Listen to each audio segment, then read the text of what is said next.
And good morning, everybody, and welcome back. And we got a whole lot of craziness going on here, and now I've got to stop and clean the clean up the floor and everything else. I've got a total absolute disaster. I've been up doing this here airplane, and after cutting a great big giant hole in it, I resheeted the inside of it, and as I showed you guys in the previous video, I wet formed two parts.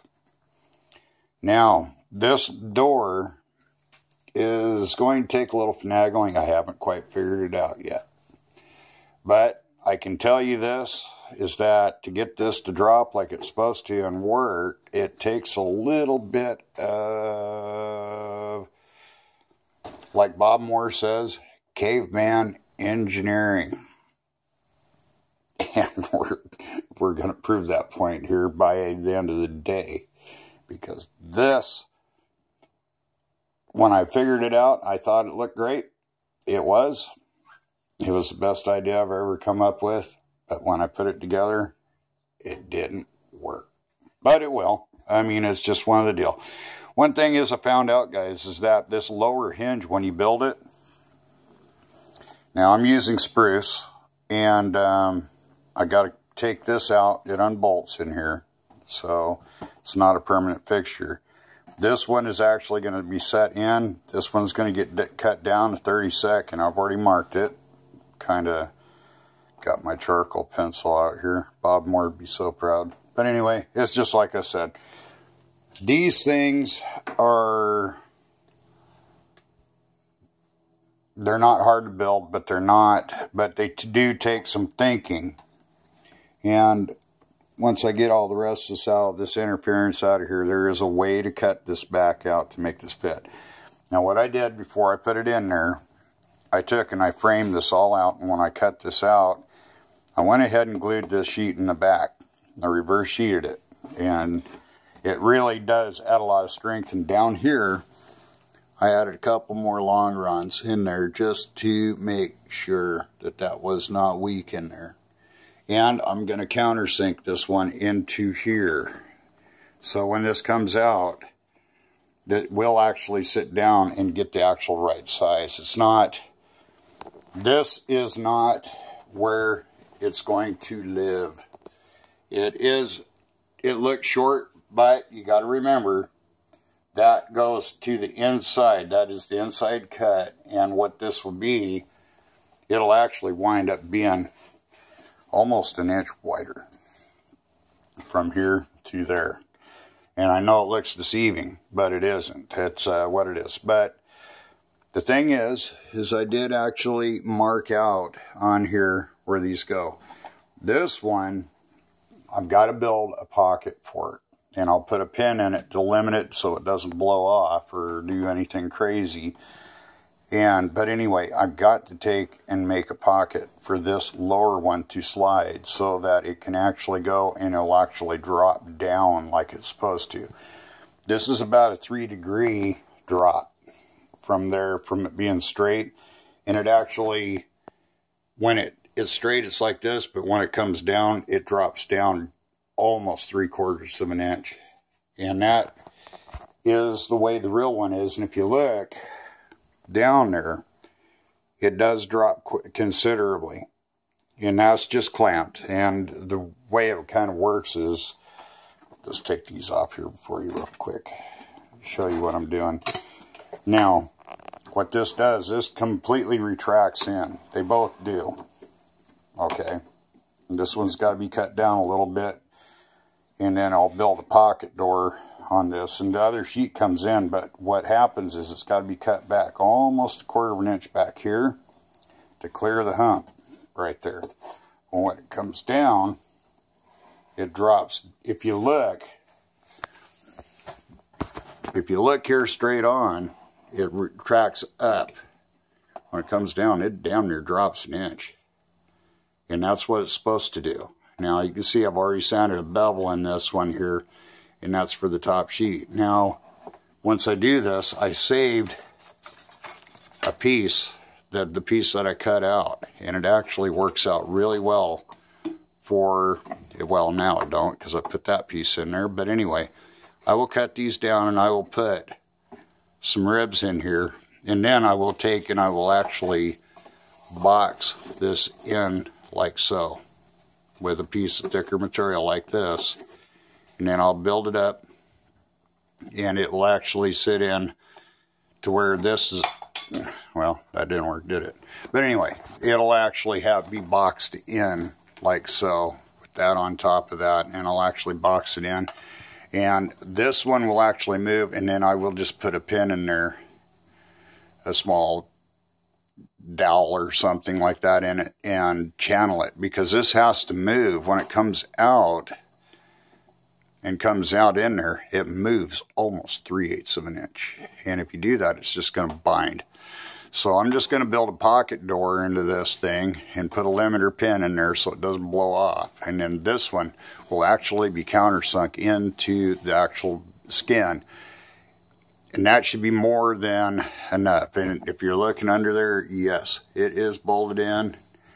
Now I'm going to do something out. I may cut this out and redo it. I'm not really overly enthused about this, but there is another piece of sheeting that goes on the back here, and I just have not put it in yet. I'll do it when I do the other side. But anyway, this is what I figured on this, and it's going, and this is where the access hatch for the ram will be, and he'll just push it out. It will have a horn back there, and it'll push it out. They're only going to come out about this far, and if you look on there, that's more than enough. They're not going to need a lot of travel. About that much. With something that's sticking out that far, that's way more than it needs. So it only needs to move 3/4 of an inch to make it work.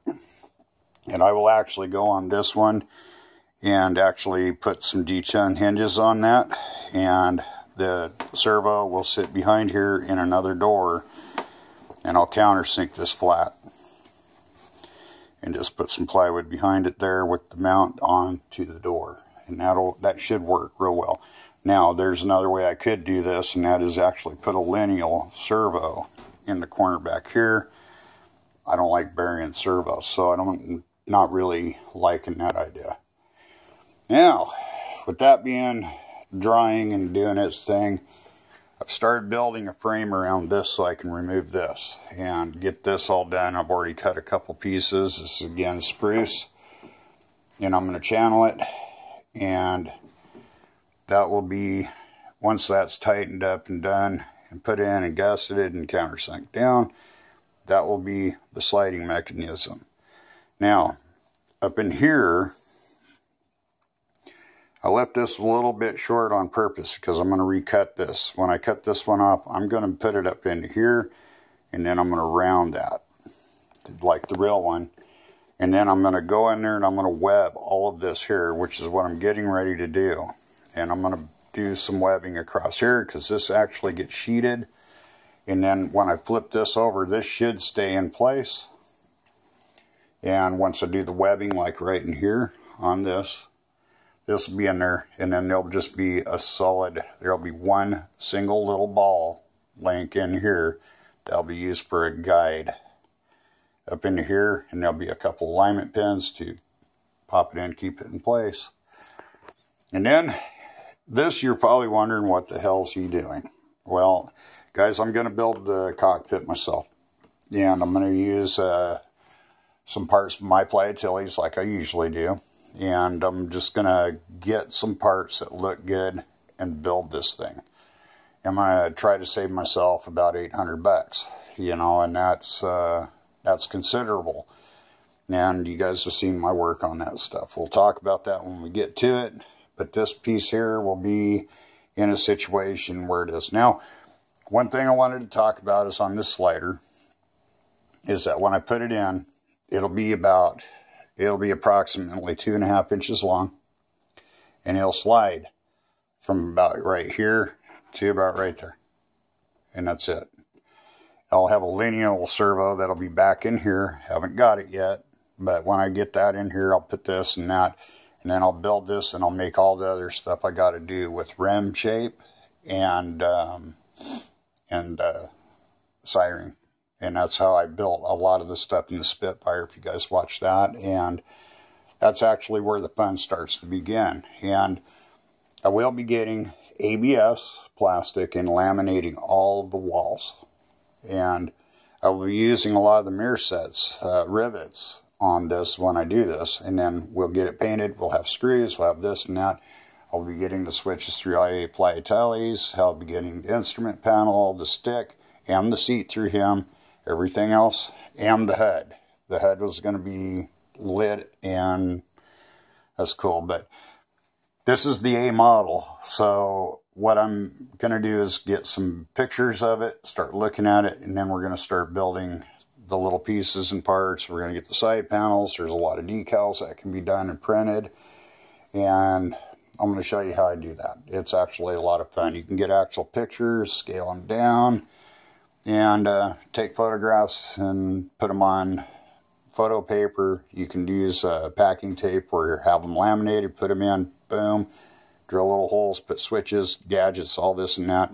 Makes a really cool looking stuff. So all this stuff will be done, and it'll look actually photographic, and there'll be a lot of switches. The panels will be all in there, and this is going to look really cool. So anyway, that's enough for now, guys. I'll get back when I get ready to cut this off and start building into this, which is where a lot of the fun goes. And as soon as that dries, we'll come on back in here, and we'll start looking into this a little bit more. And I'll show you what it looks like from the back as well. And we're just going to keep moving forward. Now, this is the first time I've done air brakes, and so I'm sure the second one will go over it a little bit more, but hopefully this works, and I'm sure it will. I mean, it's like I said, we're not working with any CNCs or computers or laser cutters except for the kit, and we're just going to have fun with it at this point and start building in the details. We're going to start working on doors. We're just about ready. As soon as these are done, we'll flip the airplane over. I'm going to go ahead and do 4 more inches of the sheeting on the bottom just to fill that up and get that solid. It's just a peace of mind for my own thinking. And we're going to start buttoning this thing up. We're going to start getting a lot more sheeting completed and finished up, and then we're going to start glassing. And once we get the glassing, we'll begin primer. We'll be doing all the panel lines, and then it's detail work, and that's where the fun really is. And we also got wings. We got a lot of sheeting to do, so probably another 2 or 3 weeks in sheeting and getting things done. It takes time, and you know, I need another 25 sheets at least. I've got this, wing tanks, flaps, this, that, and whatever, and it never ends. But anyway, it's we're getting closer and closer by the day, fellas. And we're actually starting some electronics in here too. I didn't show you guys that, but I've already started this. I'm working on my plug, Bob. Don't worry, I'll get this done here this week and get that sent out to you. I've got 1.5 gallon fuel capacity in this, guys. And it was just something that I figured it out and did it. And if you guys want that, the actual dimensions for those fuel tanks are 4 by 4 by 9 inches long. So, and that'll give you 2 of those will give you 1.5 gallons easy. Actually, a little bit more. So anyway, we'll see you guys on the next episode, and I hope you guys are enjoying the series. And I've been having a blast building this airplane, guys. And there's a lot of things that I haven't shown you, but again, I'm assuming that you guys have built a few airplanes and kind of know what I'm talking about here, because a lot of times I sure as hell don't. But the thing is that the main thing is when you build something, take your time to make sure that you're building it right. You know, you're not building a cheap $500 airplane here. You're building a $10,000 flying monster. And it's really starting to appear before our eyes here. And I do appreciate all of your patronage and everything else. And tell your buddies, like and subscribe, and we got a lot more to go.